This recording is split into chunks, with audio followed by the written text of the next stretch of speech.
Hi, my name is Velvet Lattimore, and I'm the owner of Vedazzling Accessories boutique in the Dumbo section of Brooklyn, here in New York City.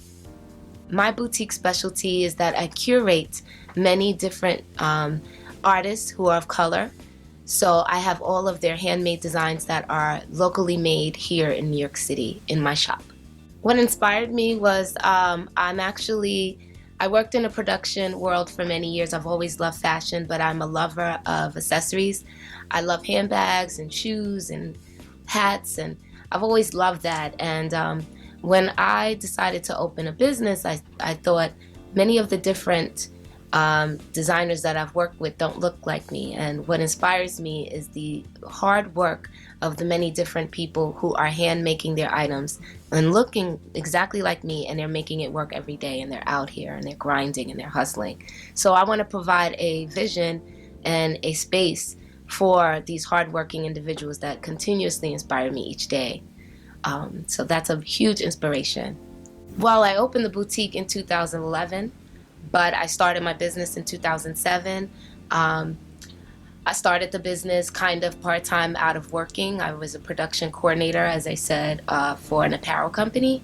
And then when I decided to start the business, I kind of was just doing it on eBay, and I just had an eBay store, and I got really popular. And I was literally placing orders every day and running back and forth on my lunch break. My lunch break was the post office. So everyone in the post office at 34th Street and Park Avenue post office knew me. And sometimes they would say, "What do you do? Because you're here every day." And I'd be there with like these big IKEA bags filled with stuff and on the subway. So I originally started the business in 2007 from my home, doing vendor events and large trade shows and eBay. And then from there, I started to get worn out. So I said, well, actually my sister said, "Why don't you open a boutique? Because, living out of your car is just a lot." So like setting up for events, prepping for events, it just became a little bit wearing and stressful. So I got the boutique in 2011.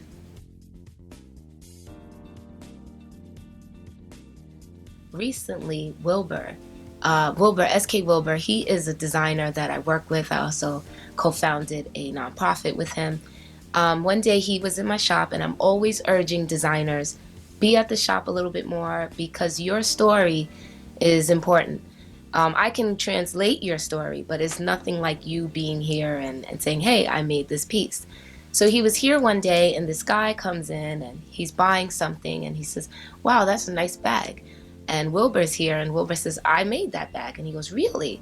Well, I like that bag. I want to buy it. Actually, I own a store in the East Hamptons, and I want you to come by. I want to talk to you about maybe having orders." And so now, fast forward, Wilbur is doing lots of bags for his boutique in East Hampton, and also he has a store here in Chelsea. So to me, it's stories like that where people become successful just through the vehicle of me being a store that's open. And if I wasn't open and their pieces weren't in my shop, then someone would not be able to find them. And it's so hard to be found as a designer in general. And secondly, when you're of color, we don't have the opportunities and the networks as other cultures.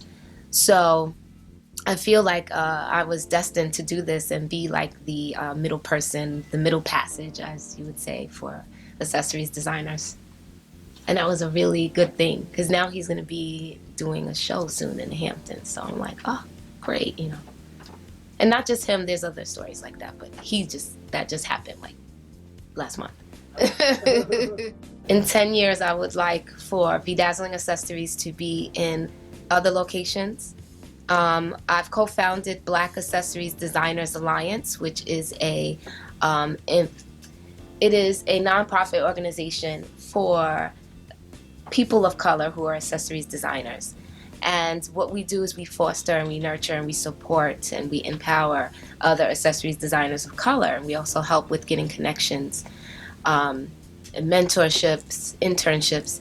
So I want that to grow, and I hope in 10 years that BADA, Black Accessories Designer Alliance, and Vedazzling Accessories is on the lips of everyone, and that eventually the inequality of people in this world as far as with accessories designers is concerned will be bridged a little bit, and hopefully by me.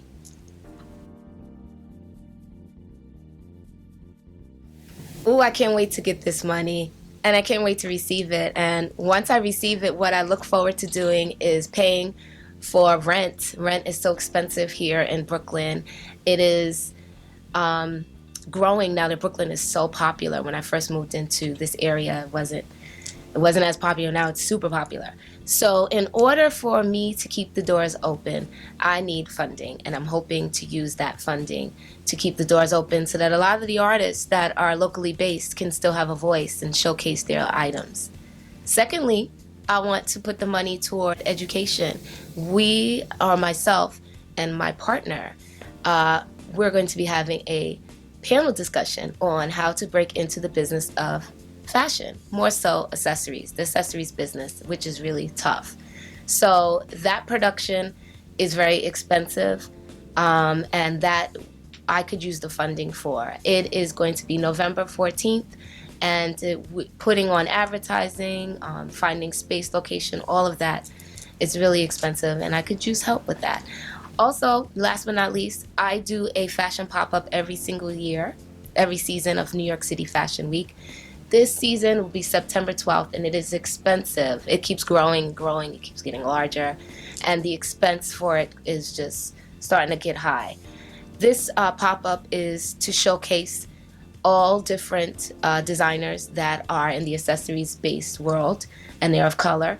So the advertising, the space, normally I pay for out of pocket, but if I could, when I receive this money, that is going to help to ease some of the pain for out of my pocket, and also to showcase these locally based designers that are accessories based.